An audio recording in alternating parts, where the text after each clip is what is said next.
This is a video I sent to my children during lockdown when we were working online, teaching them how to use full stops and capital letters appropriately in their creative writing.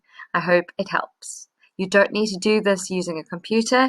You could do it on your board, your blackboard at school, or you could also use paper and have the children cut up separate sentences and glue them into their books. Let's have a look at this activity. Let's read this together. We are still at home, but our teachers have returned to school. They are missing us terribly. Can you look at this and think about what I have not added to this piece of writing?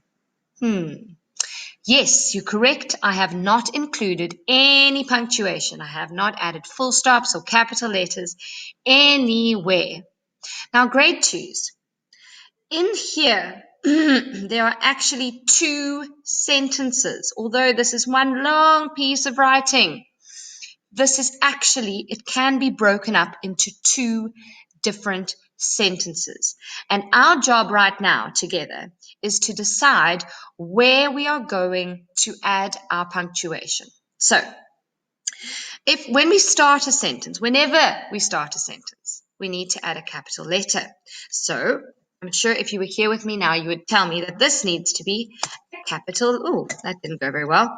This needs to be a capital letter.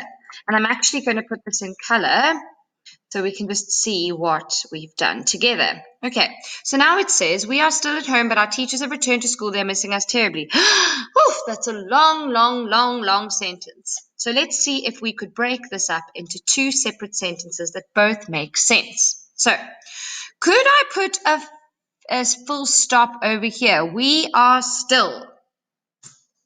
How does that really make sense? Let me just think about this. Is this a really good sentence? Does it have meaning? Does it make sense? We are still. Not really. Not in the context of this. So, I don't think that putting a full stop here is a good idea. So, let's bring these words back. Okay.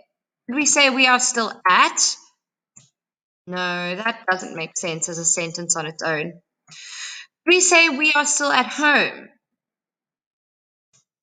This is interesting because this makes sense. We are still at home. Full stop. That is a good sentence. But let's quickly have a look at what comes after that. We are still at home, but our teachers have returned to school. Now, it's not fabulous. It's not wrong, but it's not fabulous to start the next sentence with that. So let's have a think. Let's see if we can move that full stop a little further along. We are still at home, but no, that doesn't make sense either. Can't put the full stop there. We are still at home, but our. No, I don't think I should stop there. We are still at home, but our teachers. No, that doesn't make sense, does it? We are still at home, but our teachers. No, can't put the full stop there. But our teachers have returned. This makes sense. Let's read it. We are still at home, but our teachers have returned. That makes sense. But then the problem is that the next sentence is a bit funny because if you stop here, you see here, if you stop over here where the full stop is, then the next sentence says, to school, they are missing us terribly. Now that is not a good sentence. To school, they are missing us terribly. So we can't actually put the full stop here because then the next sentence sounds really weird. So we are still at home, but our teachers have returned to school. Let's try this, grade 2s, because actually I think this might work. So let's put a highlight here.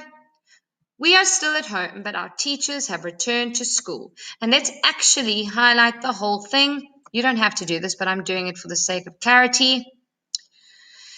That's one sentence. Now, does this make sense on its own? They are missing us terribly. It does. Now, it's a new sentence. So what do we need to do? We need to add a capital letter. And this is the end of a sentence, so we need to add a full stop. Now, look what we've done together. We have created two sentences, two good sentences out of one long line of words. Okay? Both these sentences make sense on their own.